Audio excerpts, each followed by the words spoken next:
And so as we get started, I will share a disclaimer. I will note that the opinions that are expressed by the filmmakers and speakers are their own and do not necessarily represent the views of the University of Louisville or the Christina Lee Brown Envirome Institute, nor the views of logos therein indicate endorsement. And next slide, please. Thank you. So hopefully this looks familiar to you. We have had an amazing webinar series that has served as the lead-in to tonight's film screening and panel discussion. We have learned from an engineer, we've learned from a toxicologist, several attorneys, several university researchers, a couple community advocates, environmental advocates, health experts, some even with lived experience regarding data centers, and even a student has joined our ranks.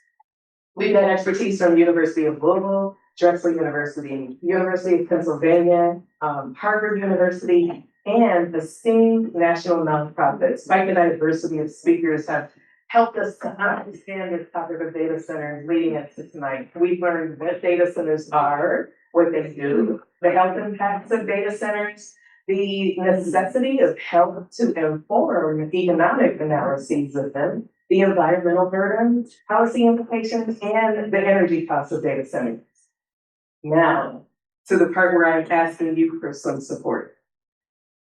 We've done quite a few mental polls throughout this series. So if you've joined the series, this may look very familiar to you. So this evening will be no different. We're going to join Mentee, and we want to hear from you, whether you're online or whether you're attending in person. So please join us there. You can use the QR code that is here on the screen, or you can go to mentee.com, menti.com, and enter the code 56743945. Again, it's 56743945. And if you are joining online, Joy will very likely share that link in the chat for you to join if you just want to click the link to join. I think some people are still scanning, so I will pause so people can join. Awesome. Thank you all for participating.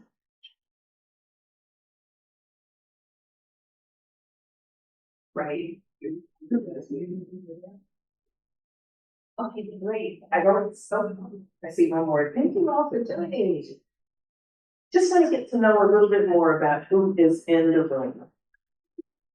Oh, you can switch to Mentee, please. All right, we're going to launch the Mentee now, and we'll have this interactive poll really quick to get a pulse of who is in the room before we dive into this very interesting film.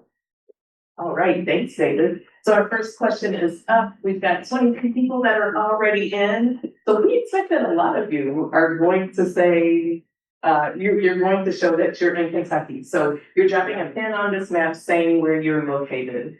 Some of you in the room might be from Indiana and not on the Kentucky side of the Ohio River. Be sure to indicate that.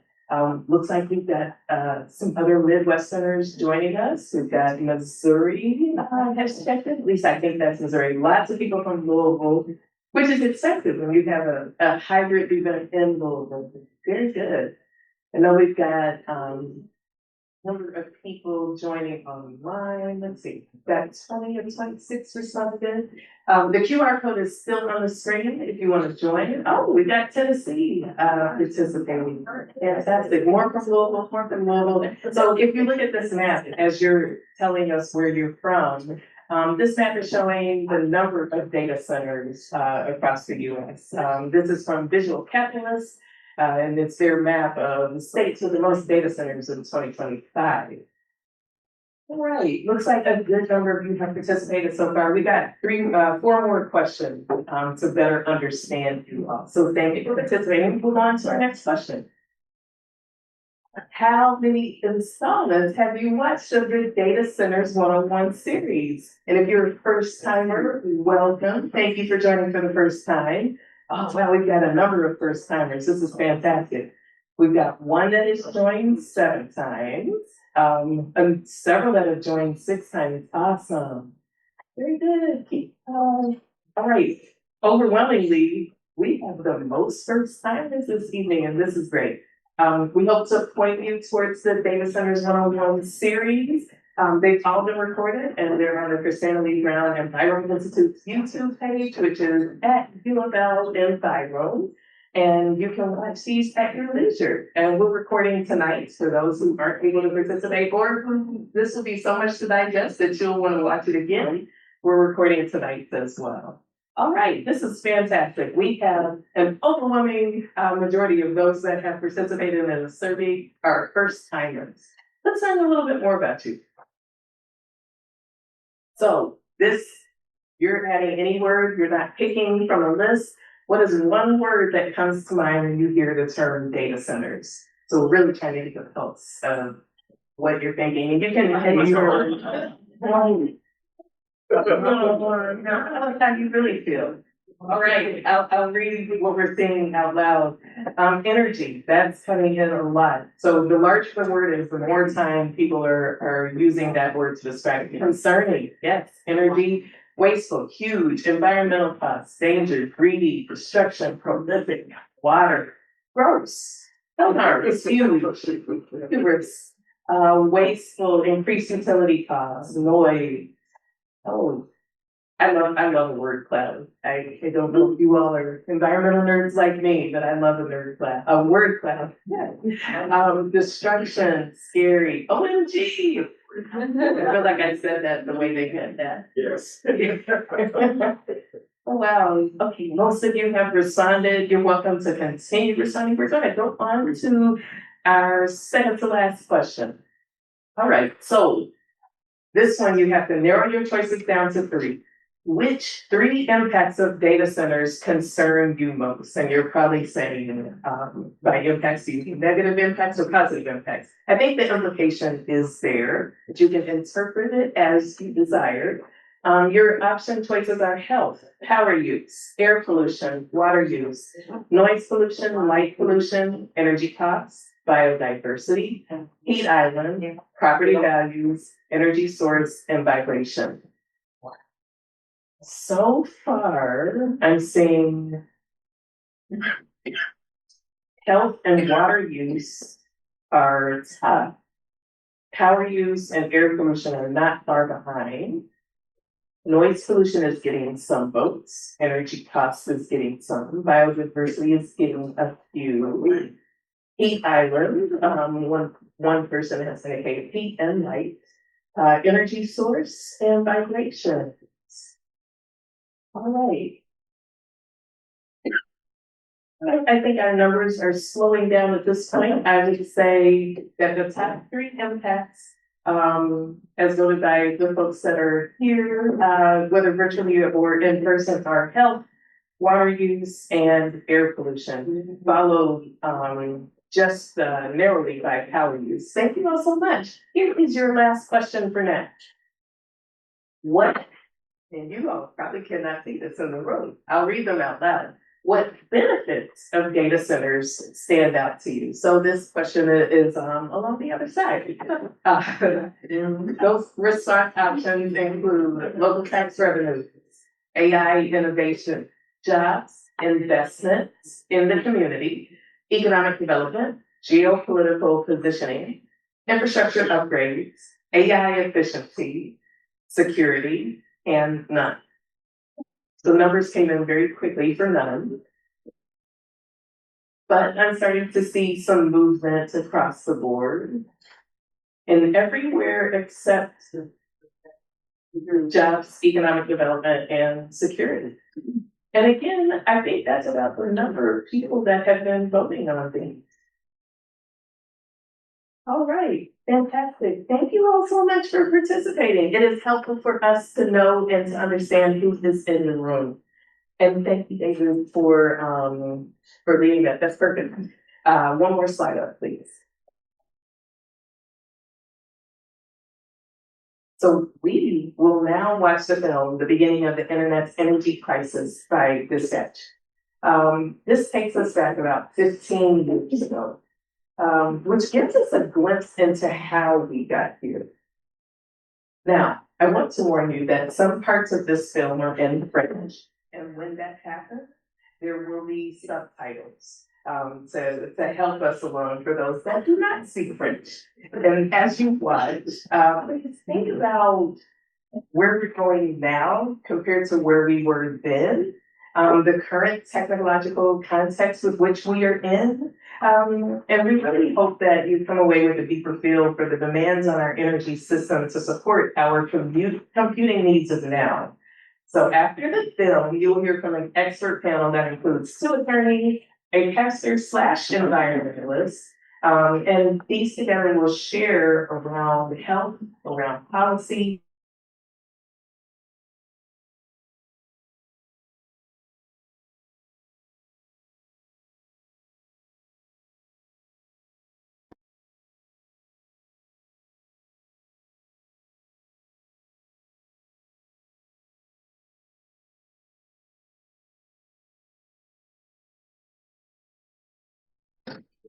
Web series and now this event. So if you just join me in giving her a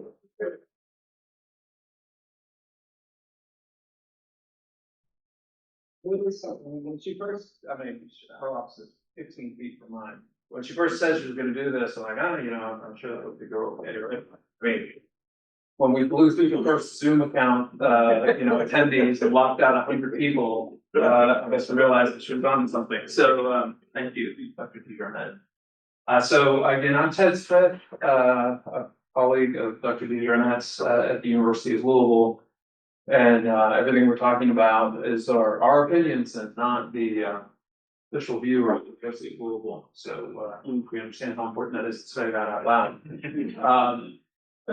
I'm delighted to be part of this program. I'm a little embarrassed that just sort of, you know, it all culminates in a sense here. And I'm really grateful that you all made the time to come out.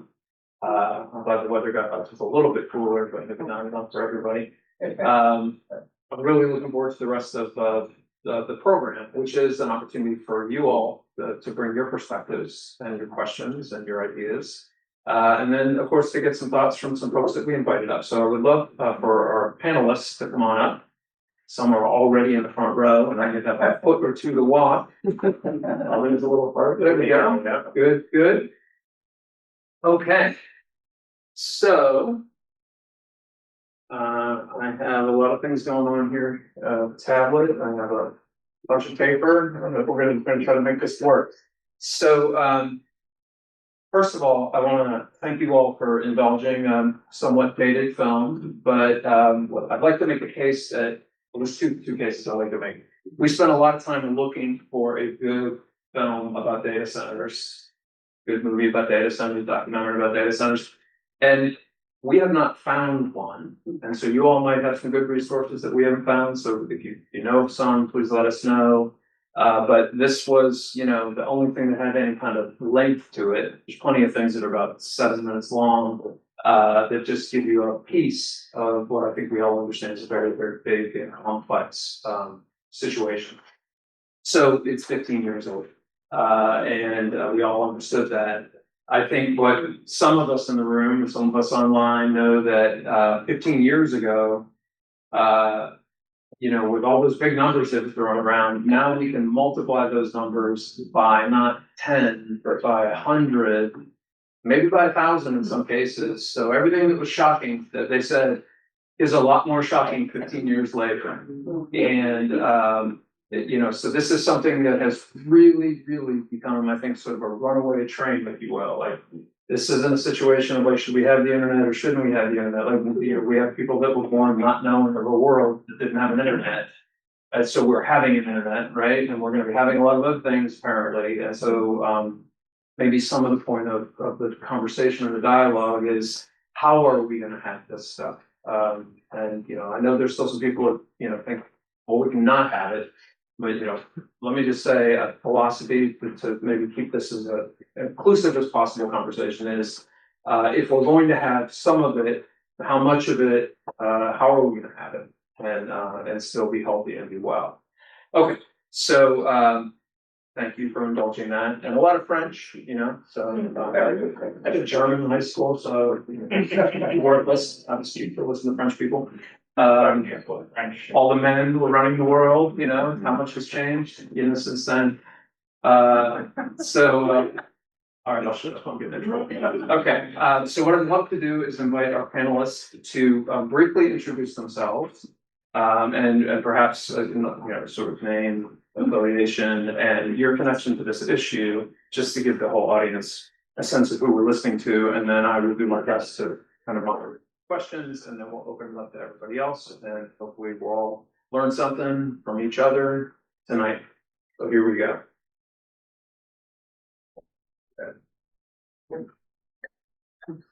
Stand up at the right so everybody can see me. I know a lot of folks out there, but my name is Byron Gary. I'm a senior attorney with Kentucky Resources Council. We're a statewide nonprofit environmental law firm. I've been there for about 3.5 years, and my connection to data centers, I should say, my views do reflect those of ARC, so I'm free to speak on behalf of the organization. So I came to this first because I represent a coalition of groups commonly called the Joint Interveners that includes Kentuckians for the Commonwealth, Appalachian Citizens Law Center, Mountain Association, Metropolitan Housing Coalition, and Kentucky Solar Energy Society before the Public Service Commission. For those unfamiliar with the PSC, it is a incredibly obscure, wonky regulatory body at the state level made up of folks appointed by the governor that regulate all the utilities in the state. So this data center issue first started coming up for me in the context of the projected load growth that utilities are saying they're going to have to justify building new power plants mostly. I've also begun working with some folks here in Louisville, including React, Ebony Cochran here in front row, and No Data Centers 502 and others, to organize around Louisville Urban League. I haven't seen Felicia yet, but and other groups that organize around the proposed data center specifically here in Louisville. And we've been getting calls from around the state about possible data centers popping up from Paducah to Letcher County, basically. So that's my side.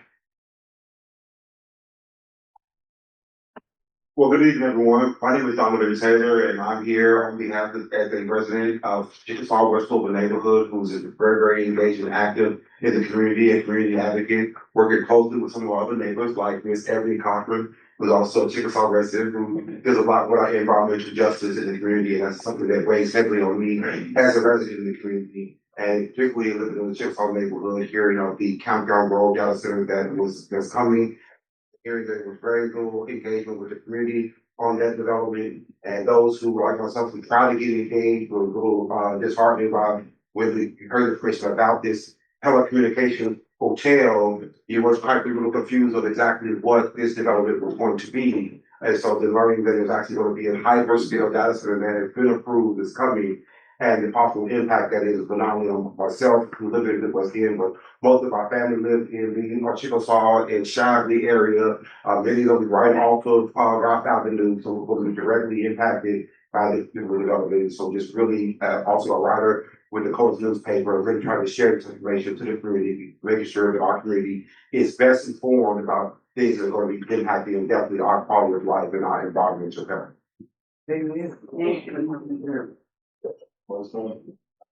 Good evening. I appreciate all of you all being here to have this conversation. I think it's an important conversation to have. I'm Elisa Owen. I'm the senior energy organizer for the Kentucky Sierra Club.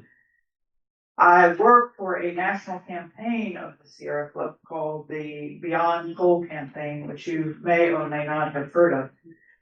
So that means that part of my job here in Kentucky is to try to retire coal plants. And there may not be a harder place in the nation except maybe next door in West Virginia, where that is a tougher thing to do. So my job is to work with electricity companies. We too have attorneys that represent the Sierra Club in front of the Public Service Commission. Often the joint interveners and the Sierra Club attorneys work together. Sometimes we, somebody plays over here on the left and somebody plays over on the right, and we tag team and represent some of our own interests, but we generally have similar interests in trying to make sure that dirty energy doesn't stay online. So that's my job. And you would think that that wouldn't have anything to do with data centers, except it has everything to do with data centers. And the reason for that is that we have a race going on in this country where companies are trying to outdo themselves to put data centers on the ground. As opposed to having a collaborative effort toward deciding how we're going to use the internet and who's going to pay for it and how it should be powered. Instead, we're having competition. And what that means is that first to market is very important, and coal plants are already online. So there's a lot of coal plants whose lives are being extended, including one over off Cane Run Road called Mill Creek that right now is going to be online until 2031 at least. It was due for retirement in 2027, I think. End of 27. So that is unfortunate for all of us who live in this community, and especially those who live closest to the Mill Creek coal plant. And we're paying for it. Right, and coal is not inexpensive.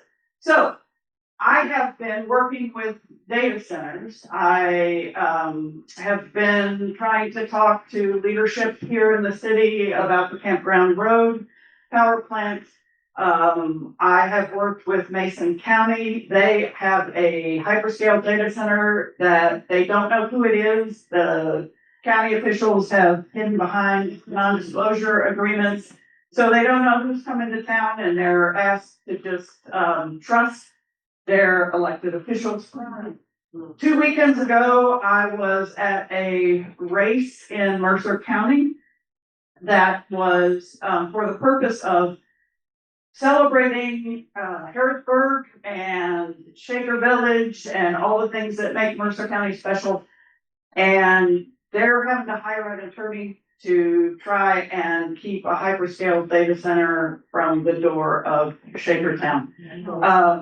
That's quite a story, and it's not something I can tell you here, but it's got all kinds of ins and outs, and so that's how I come to be here.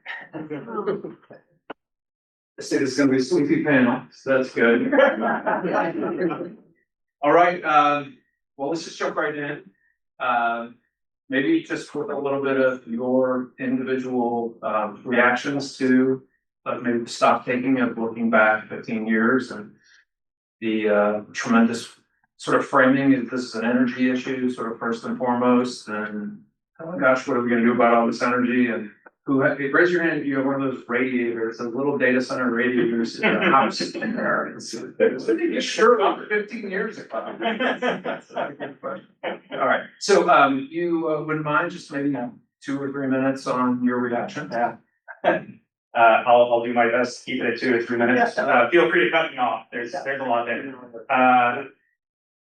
When I watched this earlier today for the first time, the first thing I jotted down was the more things change, the more they stay the same. And maybe it's appropriate. That's actually borrowed from a French thing. I took French in high school, equally as useful as German most of the time. But plus ça change, plus c'est la même chose.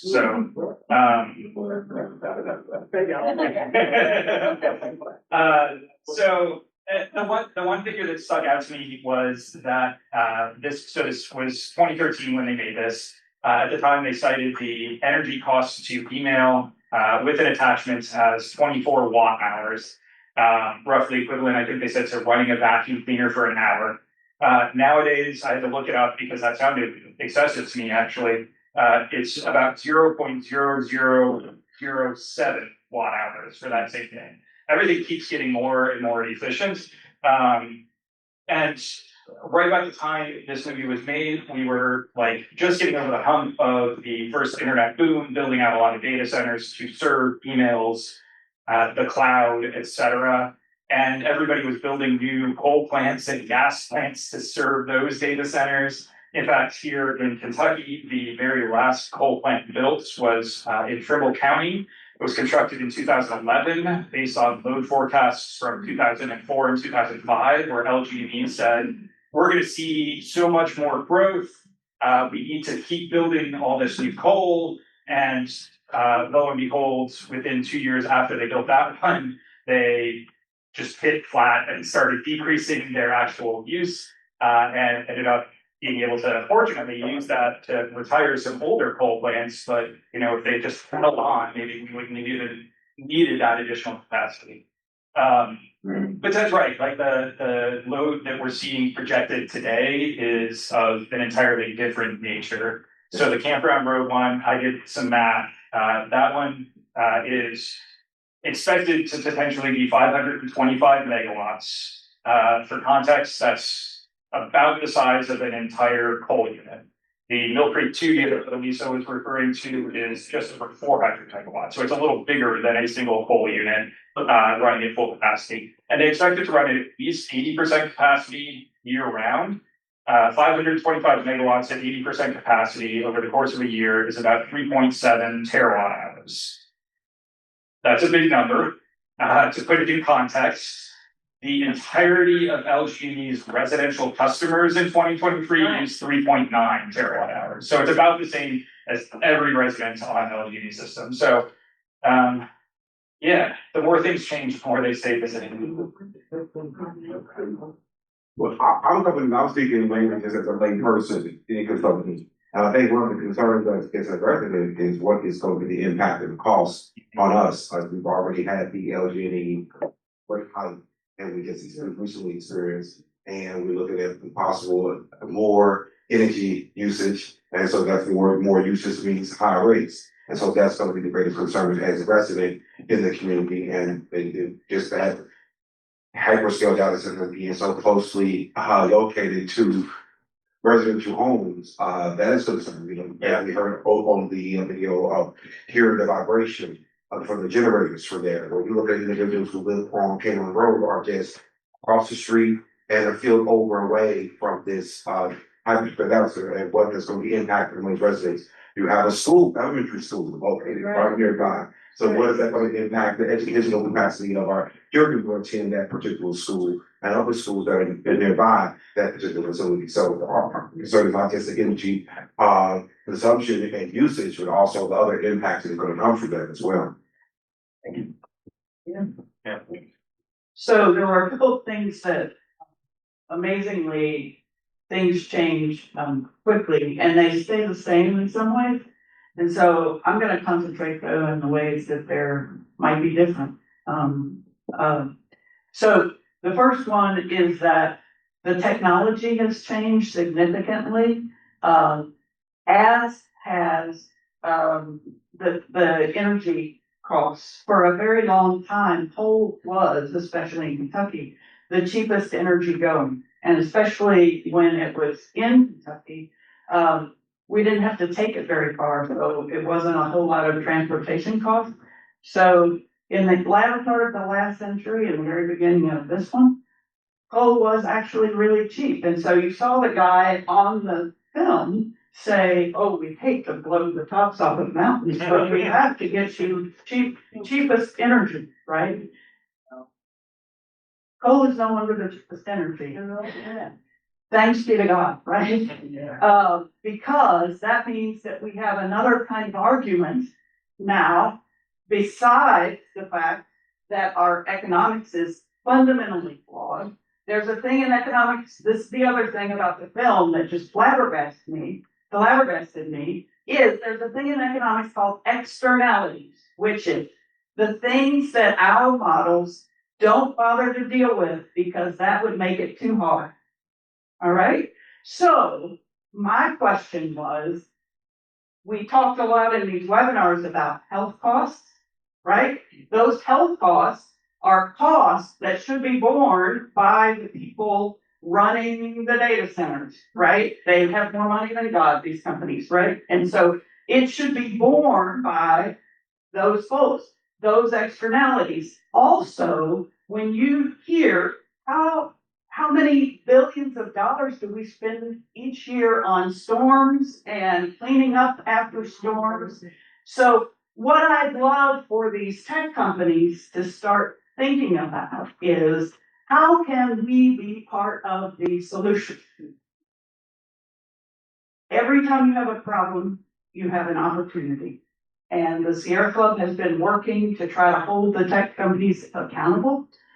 And all I can say is that each one of you can do the same thing. I think there are some ways in which this increase in demand can actually be an opportunity to help us do energy a different way. Thank you so much. So, as I've experienced the data center issue, maybe a little bit like Byron, I've been traveling around Kentucky as local government leaders. I think we all understand what has happened. The federal government and the state government, virtually across the country, are very, very, very excited about data centers. I think, and there are many, many states that have very, I think, aggressive tax policies in place to attract data centers. Okay, so the federal government and state governments, generally speaking, are all very pro data center, as are the utilities and a number of other folks who want to sort of participate in the economy as fully as possible. Okay, but by the time you get to the local government and then the local community that it represents, that's where the real fracture points are. And I'm very, very glad, Donovan, that you're here with us because we hear something about rural data centers, and certainly in Kentucky, we have both versions of the challenge, right? We have rural communities that, are sort of quickly getting overrun. You have to very quickly try to figure out what's going on. And then we have some urban communities, right? And in fact, Jefferson County is home to the majority of data centers in the state of Kentucky and has had the majority of the data centers for a long time. Right on, or there's 60 of them or something in the state, and 48 of them are here. What I think a lot of people don't realize is we've had these data centers for a long time and nobody knew anything about it. I'm pretty sure when that movie came out, nobody cared, right? Because who knew what a data center was? I think their point was all your computer use and phone use is actually not free and it looks like a cloud. It's actually full of all kinds of dirtiness and all that, right? That was, I think, the message of that movie. And yet we didn't pay attention, most of us, 15 years ago, 10 years ago, 5 years, like 3 years ago, when we started building very, very big data centers, hyperscale data centers, where there's some really big economics and there's some really big environmental concerns and some really big, so we just, like we like to do in this country, we just like to make things bigger, right? And so we made the cars bigger, we make everything, houses are bigger, everything, we're making things bigger. So we made data centers bigger, and we made them so big that they're hard to ignore. And this is an issue that we're really experiencing on the ground in communities, and this is where they land, right? And this is a ground up issue, not a top down, strategic, economic imperative. It's where we live. It's how we use our land, how we think about our places, right? And nobody's better than Donovan to talk to us about what it means when it lands in an urban setting. And how we're supposed to make sense of that. It's a hotel. That's how my communications folks there. You're dealing with West Louisville and the Shively area, Southwest Louisville, a community that is inundated already with industries and resulting in pollution from that. We have a great advocate right up here in front who is a strong advocate of regarding that. One of the critical issues about this data center coming into an urban area that is already inundated by industry, particularly rubber towel industry, and this particular data center is going to be located right next to rubber towels that you going to exacerbate a problem that we already have. And one of the critical issues that went through some of the community engagements on this data center, if you had a representative come from one of the rubber towel companies in concern about the data center being so located so closely to their facilities and the possible negative impacts that it could have on their facility that could possibly level the side of town. If something was to happen to the data center that hopefully may impact those chemical plants that are located quite closely to the data center. So it comes to a lot of the community is why would they locate a data center in this location? Anyway, how did this go with the planning commission? How did these individuals who are residents of this community be okay with putting this data center here? Why would they approve it? Why would the planning and zoning committee not ask for greater community input? Why would they not make the information more user friendly? So if anyone who's ever tried to go to the planning and zoning committee to try to get information about upcoming meetings, it's a very lot of clickbait to get to the information that you need and not readily presented on the information. I receive their email on their email list, and I'll get their meeting notice. But rather than have all the information in the email, you have to go click and find the information. So which is not very user friendly, which has created an extra complication for residents. And so it just removes a lot of individuals. So most of the people in Westport, if I'm engaging on this subject, are not aware of this data center, not aware that it's coming right in their backyard. The scale of it, they've been quite understanding the environmental impact of it. They're dealing with it, and the community is dealing with so many issues. And so you're dealing with just adding an additional issue that I have to be concerned with. The one thing the great concern is why does it have to be so close to people? Thankfully for Dr. Bijonet and their web series that you learn, they want them closer to people because people want information faster. So the closer the data center is to you, the faster you can get the information. What if people were having an understanding, maybe people like, I may not want it so fast. I may can wait an extra minute for that email to avoid the data center being in my backyard. So when you look at then you count a lot of the economic benefit from it. That may sound good, but the job, a many jobs. And you hear it as we heard in the video, the data center has about 12 permanent jobs. That doesn't help at all. And you look at it, very concerned is not only the property value, because raising your property value, what impacts your property value is your quality of life. And whether this data center is going to negatively impact my quality of life and the quality of life of this community would make this living in this community not so pleasing anymore. What a concern to me is, as definitely a person who loves history, you look at a community like Howland Park. Community that was once located by the airport that is now gone.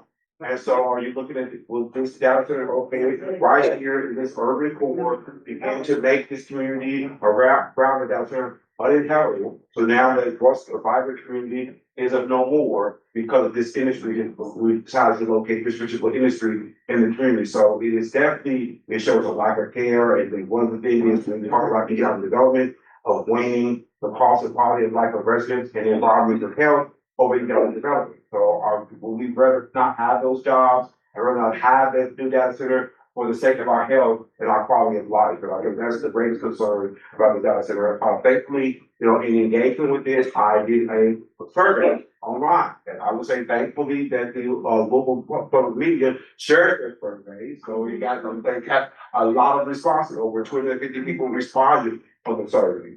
And what their survey showed that most people are just completely unaware where a data center is. Most people are completely unaware of Dr. Campbell Road. Most people are opposed to it.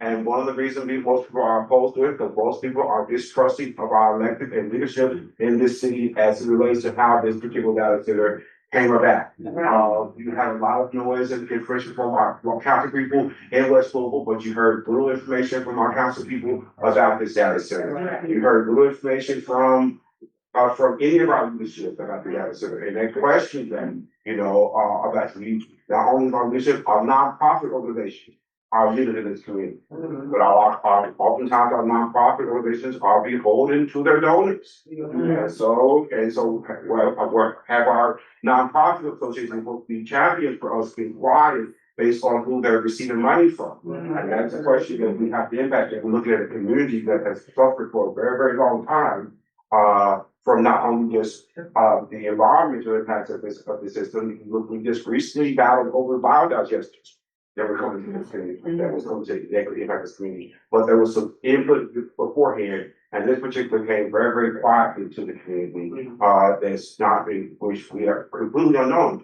Just recently, we hear about these AI data centers about one AI company hacking into another AI company autonomously. And the danger of this, of moving too fast in this particular, industry without being unknown. And so maybe do we need to slow down a bit? And I think that's a question of the community. And as people, that we really need to ask the question, do we as people need to slow down? Do we need everything so instant? Do we need to really live in this microwave society? And are we losing things? Or, you know, look, we look at mountaintop. I'm a person who loves nature and loves the great outdoors. Are we losing that for the sake of technology? Yeah.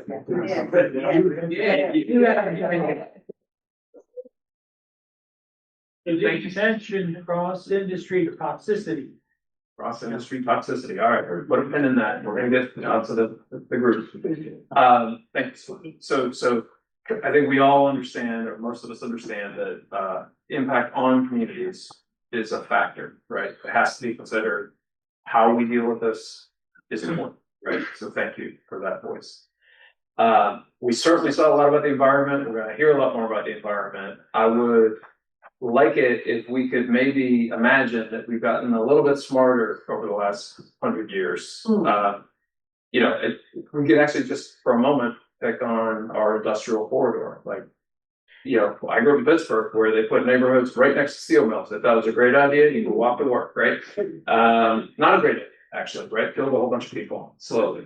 And so, you know, it's not 1942 anymore, right? So in 2026, now that we know how things work, we can make decisions about. Now that we know how they work, we didn't get surprised, right? We know how they work. And I think with the environment, I think we're even a lot more sophisticated than we ever were. So if you wouldn't mind telling us a little bit about how you see us either paying attention to or not paying attention to the environmental trade-offs that are involved here. Thank you. So I think there are several areas where the Sierra Club is trying to put guardrails around the construction of data centers to make sure that they have the least impact that they can possibly have.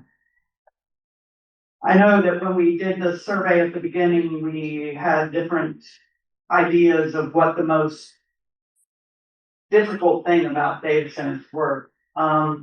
For us, one of the most difficult things is the energy that they choose to use to power their data centers.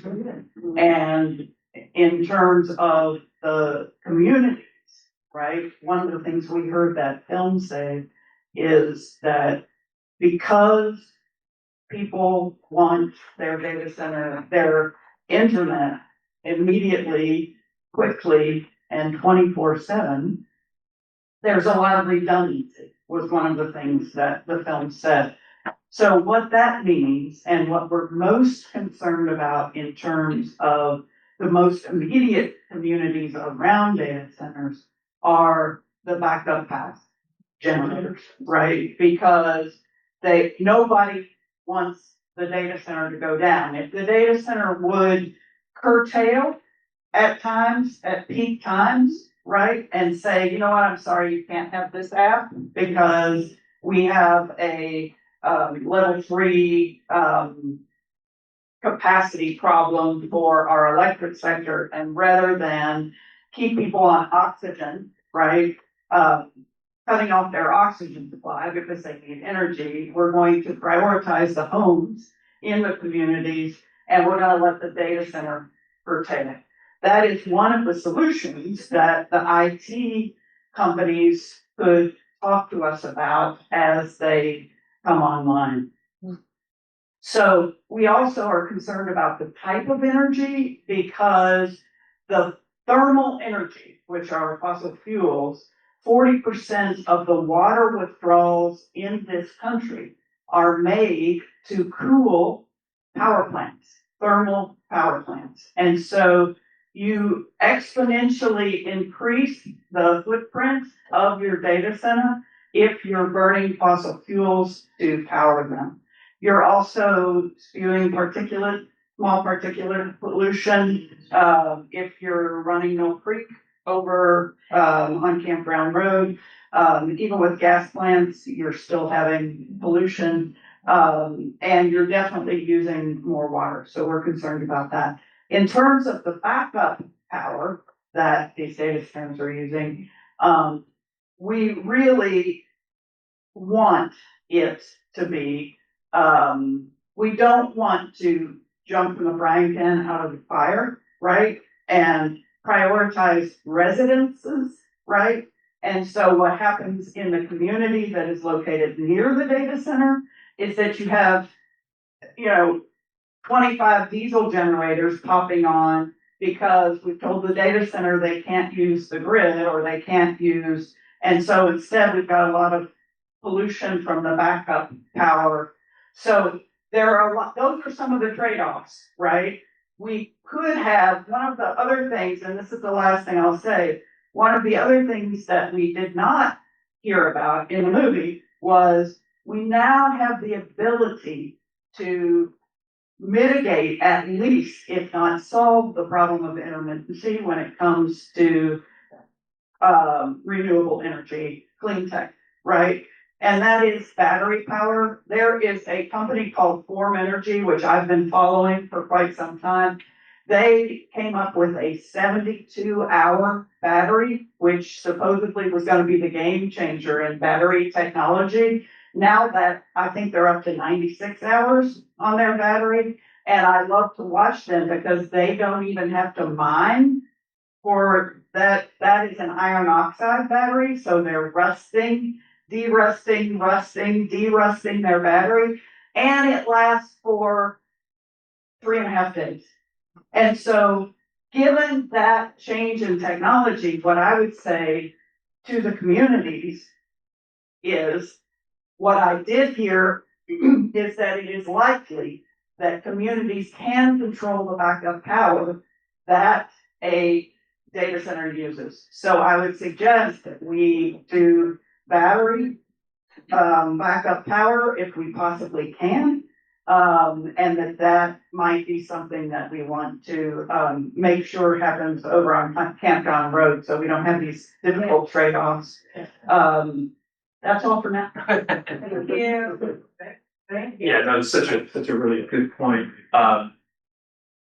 Because I think the one thing that maybe we all recognize is there's a lot of money in the tech sector right now, a lot of it being driven by AI. And so when you say, well, why don't we just use batteries? Somebody in a different situation might say, well, I can't afford the batteries, so we're going to have the cheap diesel stuff that's reliable, right? These companies now, this year is $700 billion in data centers.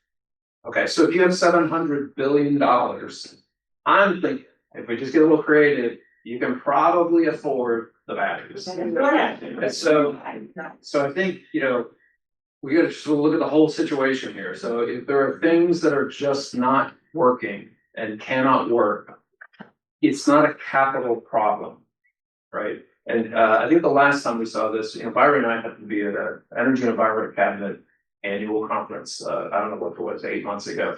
And you were trying to is this going to be like the railroads, or is this going to be like the beginning of the internet? And these are both times in the history of the American economy where a whole bunch of capital was available kind of cheaply, a whole bunch, right? And so for the railroads, and I'm not really old enough to remember the railroads, I'm sure I look like it. But it was, hell, if you had a stock in a railroad company, the whole point was I'm going to make a fortune because I'm going to control these commercial corridors, right? And so we put railroads right next to railroads, and then we put another railroad next to that. I mean, we've made an unbelievable amount of railroads, which is hard to imagine today, right? That we had a country with a lot of railroads in it. Because everybody was going to get rich. And so there was enough money to have a whole bunch of railroads, and then we had to go and take out all those tracks, right? That's what we did. Then the internet came along, and then it was, we need more fiber optic cable, and and all these companies and all this money rushed in. And the difference is we didn't take out all the fiber cable. We actually continued to use it, and we laid more. And so the question 8 months ago was, is this railroads or is this fiber optics? I don't know. I mean, there's so much money here. It feels a little bit to me like railroads. Like, is this all working out for all these companies? So it's just a question for us to think about. But right now, it's not a capital limited problem. There's plenty of money in the system. And so I think we should all be very, very shrewd about this. Like, if there's that much money, why don't we start paying for the things that are important, right? Okay, I'm not the one supposed to be talking. I'm sorry. Byron next, and then we're going to get to all of you.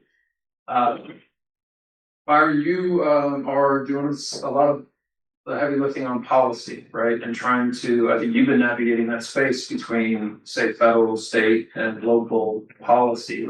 Why don't you tell us how it's going?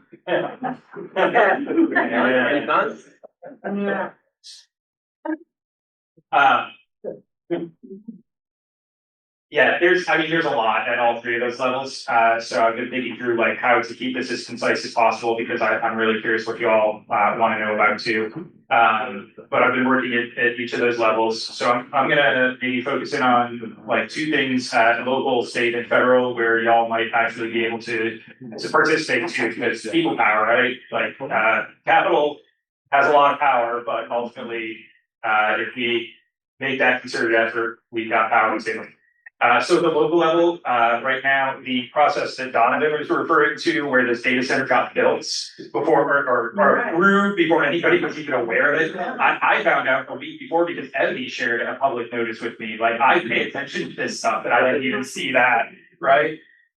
So I managed to get there, and there were like maybe half a dozen people at that meeting for the data center, and the hearing on it was immediately after a hearing on whether somebody could build a bigger garage behind their house or something. Like the dissonance there was just mind blowing. So right now, the Planning Commission has proposed amendments to what's called the Land Development Code. It is the sort of zoning documents that guide where we get to build things. Part of the reason the Campground Road sailed through is because it's in this weird zoning called EZ1 for enterprise zone, where anybody can build pretty much anything, even though it's right next to a bunch of houses. And all they have to do is show that they met the like 25-foot setback requirement, I think. So the Planning Commission has a draft proposal to change that out of there. It's better than what's there now. It's not perfect. We have some suggestions, but just search local Planning Commission and data centers, and the comment portal is open, and that will be going to Metro Council. So call your council people too. Let them know what you would like to see in a data center ordinance. If you're curious what our opinion at KRC is, you can find kyrc.org/data centers. We have a model data center ordinance that we've been trying to get out to a lot of different communities. One other thing locally, not something you can do right now, but keep an eye out. I know that we'll be pushing this when it comes about, but assuming they are planning to build all those diesel generators like they seem to be indicating, as Donovan and Elisa have said, that would be horrible for that community. Diesel particulate matter is poison. Like, it would be poison for that community that is already being poisoned. But they would need an air pollution control district permit. That's another action locally.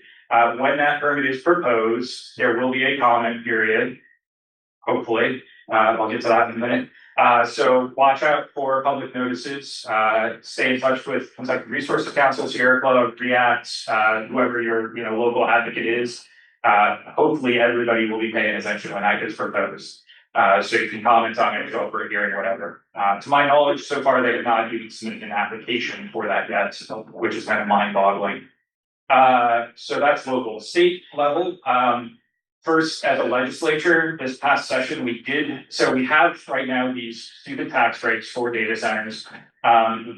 This past session, we did actually see a proposal that was actually from Republican Josh Bray, who was on KET with Ted and I earlier this week, that was designed to protect ratepayers from having to end up paying the costs of data centers. It made it through the House, failed at the Senate, but I expect to see additional data center legislation this session. So contact your legislators, tell them you want to see A, ratepayer protections, and B, the ability for local communities to more strongly control these. The second state level thing, thanks to Elisa, we have found out that the Public Service Commission that I mentioned earlier is going to be opening a investigative docket into affordability generally. Data centers should be a big issue there. That docket from one of the most obscure parts of state government should have an opportunity for public participation as well. So let them know your thoughts when that comes out. And then at the federal level, I mentioned earlier, hopefully we'll see a Clean Air Act permit for the Campground Road data center. There is a proposal right now in the Federal Register. I've already worked with Ebony and a few other groups on this for local impacts, and we're working with national groups like Earth Justice Sierra Club and others. But there's a proposal in the Federal Register to change the public participation requirements for this really wonky part of the Clean Air Act called minor new source review. That name is very misleading because the data centers are usually considered minor under the Clean Air Act somehow. And actually the two power plants at Mill Creek that we just saw were proposed as minor new sources. But it would remove any requirement that state or local authorities actually give public participation at all or any public notice before issuing those permits. So speak up, comment on that docket. The hearing was just yesterday or the day before, so there's no more chance to give oral comment, but you can still get in touch with me if you're interested in commenting on that. I'll give you my card and happy to talk to anybody whenever about wonky Clean Air Act stuff. And then at the federal, on the legislative side, there's all kinds of proposals floating around as well. I just heard earlier today that AOC proposed a national moratorium on data centers. Representative McGarvey has come out in opposition to the continued expansion of data centers. So let your reps know what you think and what like concrete action they should take. Aside to just speaking up with that. I mean, props to Representative McGarvey for speaking on the issue, but let him know we'd like to see some action on it too. So, yeah. Yeah. All right, now we move to everybody. So this is great. And Dr. DeJarnett, I assume that is the QR code that gets anybody to the Menti. So I'm just going to prove that I'm a hypocrite by putting all this in the data center here and use this tablet. There you go. Type slowly, don't type a lot. I don't know. Okay, so I've got a few of these questions already queued up, and I think what we're going to try to do, and I have to look at Dr. DeJarnett because she is a pro at managing what I see as chaos, but that's fine. So we're getting questions here from the room. We're going to get questions from the folks online, and maybe we'll be able to get people. You have a combination of both right now. We have a combination. Are they? You've got them fed into here, right? They're all everything's going here. All right. Okay. First question. I've done some editing just so you know, because I think you've all touched on some things that people had asked earlier. So thank you for pre-answering questions. So this question. If only this bill were required for all legislators and government executives, what would you want them to know about data centers? If I can just add a little to that question, because there's so much going on here, what do you think every, say, government leader, government executive really needs to be thinking about here? I mean, it's got to be a short, it can't be a long list because they don't have a long attention span, as you know, right? So what are the things? And I'll just say one more thing. We know that states like New York, the governor put on a moratorium, but then if you read the details of the moratorium, it's not a moratorium on data centers universally, unilaterally, right? It's for data centers larger than 50 megawatts, right? Which is pretty good. I mean, that's a good place to start for sure.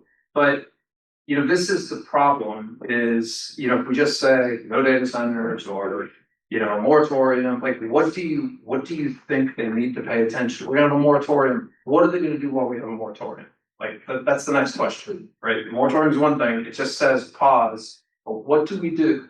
What are the things you want them to work on? Urgent. What do you want them to pay attention to? So if you could all sort of, or whoever wants to answer first, let's go. Go. Oh, wow, okay. Well, I think that with any, as a president dealing with, developments that have been kind of negative in this coming to the West End community is that there definitely needs to be an impact or study on how these developments are going to impact the local community, local residents' quality of life, the environmental health around these developments, whether it's a data center or any type of development. There needs to, in this particular city, because we consider ourselves a compassionate city, and if we want to really practice that compassion, it would be to really look and make them sure that the economic development does not outweigh the quality of life and for environmental health of the community. The only thing I'd add is, I'm glad Donovan spoke up first because my advice to them would be talk to your constituents, talk to local folks. There's no faster way to get disapproval, if that's what you're concerned about, than doing stuff behind your constituents' backs, and they find out about it. So they, folks who have to live next to industry for, decades now, folks who live in fence line communities, they've got the lived knowledge that the data of what's happening to them to share with representatives. So yeah, keep listening to people like Donovan. All right, and the next one is for Elisa, so you can answer two questions. So Okay. so with that, Yeah. sorry. So hold that thought. Yeah. And this one, Elisa, how can we engage the faith community on data science? So can you put a question? So I think the faith community is for the purpose of asking big questions and trying to give answers that help enrich our understanding of ourselves and of the mystery of which we are a part. And so, how can the faith communities be engaged? The Pope did an encyclical on AI, and that encyclical was basically the bottom line from that encyclical was if AI makes us more human, then we can have it. If it makes us less human, we need to be vigilant about Right, exactly. what is human, and the faith communities, right? I happen to be ordained as a Christian pastor, but what I would love is for the faith communities to lead a discussion on what does human look like? What is human? What is fully human? And how can we make sure that we are actually using the AI for the ends of that, becoming fully human, instead of letting AI or use us for its own, right? And by AI, I mean the people developing it and also the people who stand to profit from it, right? We need to have these discussions about who we are and what we're about. And this is an opportunity to have those discussions, and people of faith can lead them, participate in them, and have answers to the questions of whether or not AI is human by delving into the resources of your own faith and figuring out what human looks like. What should business? Sorry. Oh, yes, right, sorry. The other thing that I was going to add to what Donovan said, because I think all that is really important, is I would get our elected officials to emphasize transparency on these projects. And the reason for that is because nobody's going to be able to buy into anything where they don't know who's coming, like in Mason County. And so if we really are going to be a community that cares and that values communion with each other, then we got to know who our neighbor's going to be. Just that simple. Well, fortunately, the next question was about non-disclosure agreements and secrecy. So why don't we just keep rolling with this? But let's just go because I sense that everybody just wants to know what can I do that's going to make a difference. So what do we need to do to stop the secrecy? So what was the practical thing we can all do?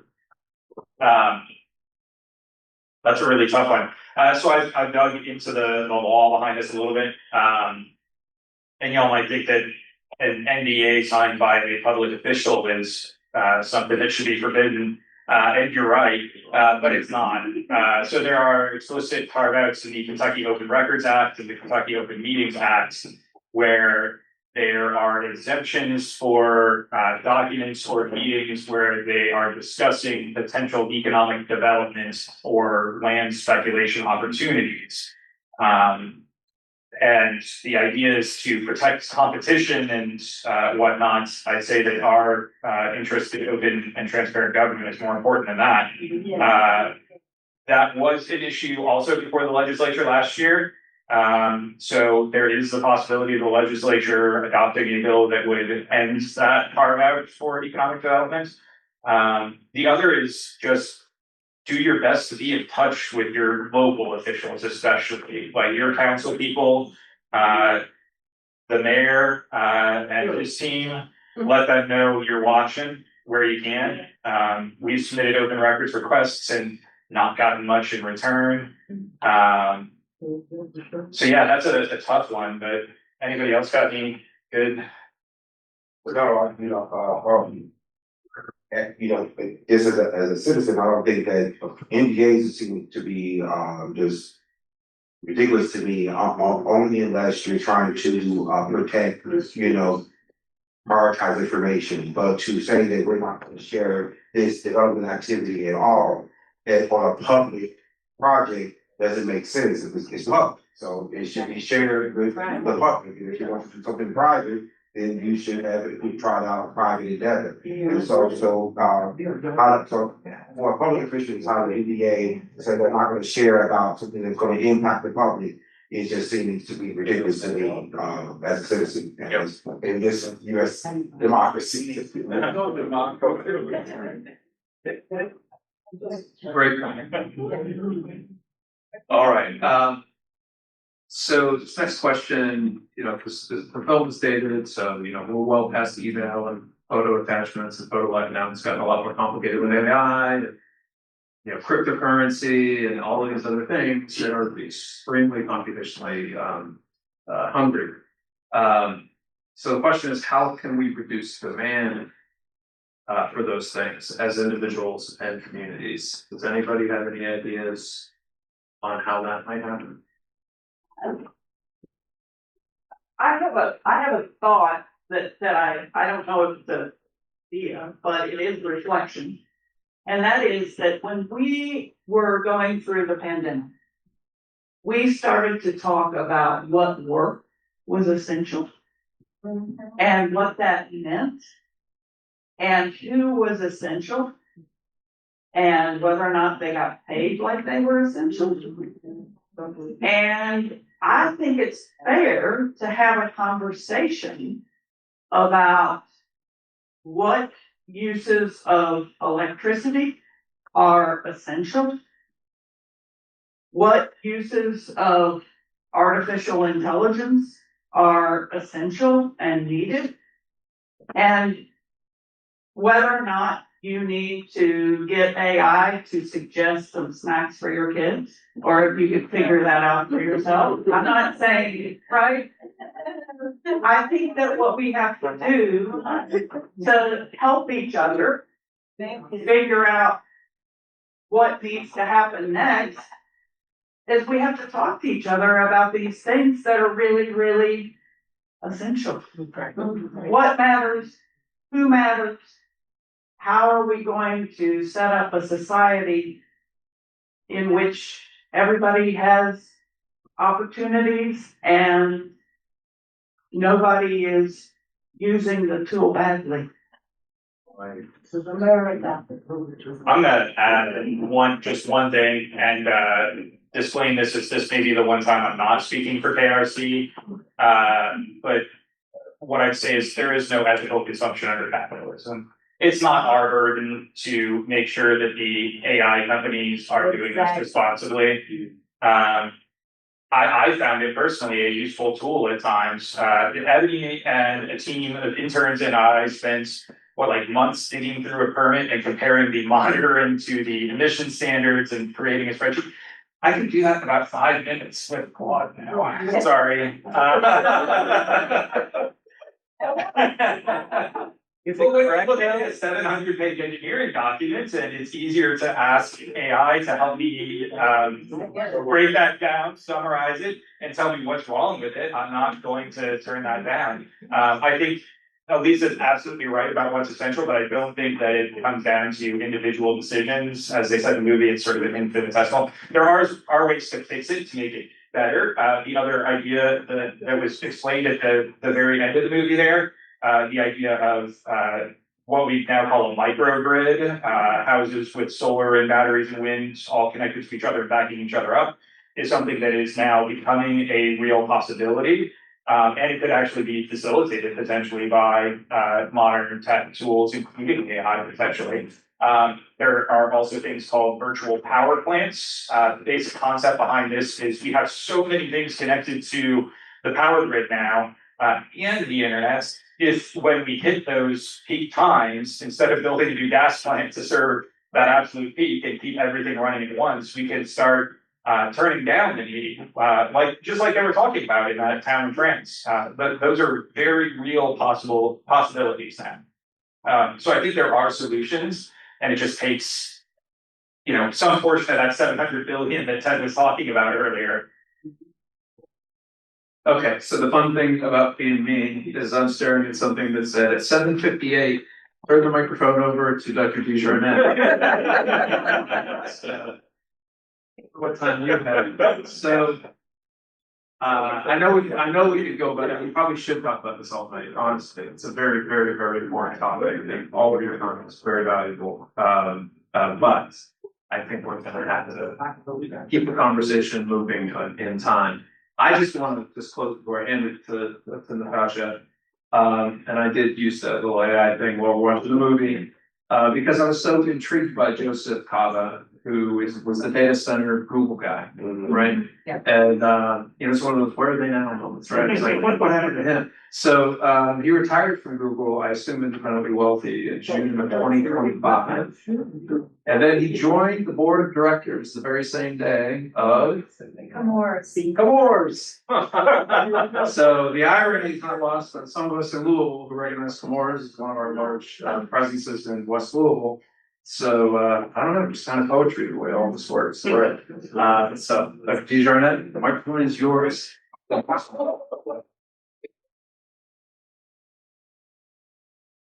Please join me in thanking this amazing panel once again. Thank you, Elisa. Thank you, Ted, for moderating the fantastic conversation. Thank you all for joining in this film. Thank you for sending your questions. We are sorry we could not get to all of them. We have a record of them. We'll continue to keep a record of questions that we are not able to get to. The good news is, so this is the culminating event. It does not end tonight. We have another webinar coming up this week. So we'll continue to use opportunities to get our questions answered. I also want to send them just a moment thanking our planning team. Thank you, Lauren. Thank you, Ted. Thank you, Candy. Thank you, Joy. Thank you, David, for working the tech magnificently this evening. Thank you to Sean and Mary Bentley who stepped in to help out. Thank you, Samir. I think we just lost Samir. And thank you in her absence this evening, Eviana, whose fingerprints are all over this. Thank you to the Christina Lee Brown Envirome Institute, Greenheart, and Superfund, and PSR for sponsoring. Please take an opportunity to complete our short survey. I think the QR code was on the screen. There we go. Please take this opportunity to take our quick survey. It's only 5 questions, and it'll help us continue to shape programming that meets the needs of our community. So, as I've already given a preview, we have another webinar coming up. And that is this Wednesday. An all-important question of where are data centers sited? and what factors drive decision making on that. So feel free to join us on Wednesday at noon, our usual time that we've been having these webinars. Then we said 3 weeks ago, okay, that's it. And then 2 weeks ago, okay, this is the last one. We're continue to have opportunities to keep this conversation going. So continue to inform that through preparing and evaluation. I want to remind people of the entire webinar series that is available on our YouTube. Please tune in, listen to these webinars, hear from these experts. Some of us have watched multiple times. There is just so much to be shared. There are a couple of other ways that you can stay in the conversation. So I'm happy to plug this upcoming webinar series that's hosted by Physicians for Social Responsibility, who I've mentioned a couple of times, American Public Health Association, Alliance of Nurses for Healthy Environments, and the Medical Society Consortium on Climate Change and Health. They are hosting a new webinar series on data centers and health. So if you want to continue your deep dive through the health lens, it starts on August 5th. And you can use that link on the screen to register. There's a couple other ways that you can get involved locally. So that's a national way to get involved, but you can also get involved locally. There's some chatter about this in the chat of the Zoom for the hybrid audience. The Office of Planning has public hearings for local residents to learn about the proposed regulations on data centers and provide feedback. I believe we heard Byron mention these. So those start this coming Monday. So feel free to take a picture of the screen. Of course, we'll have the recording available for you as well to get engaged and get involved. Then, not on the subject of data centers, although data centers seem to be a large part of most of the conversation in my life, there are other things that are happening. So our Global Clinical and Translational Research Center has a food as medicine knowledge exchange session on one slide back. And that will take place on August 1st from 1 to 4 here in Louisville at the Baxter Community Center. Feel free to take a screenshot or you can follow up with us after. And that's it. Thank you for your time tonight. You can stay engaged with us by visiting us online at centers.louisville.edu/Envirome. You can stay up to date on events. Follow us on our socials at Envirome, especially our YouTube page. You'll see all these recordings. So grateful for your participation tonight. Just really grateful for your participation throughout. Thank you again, Dr. Thank you.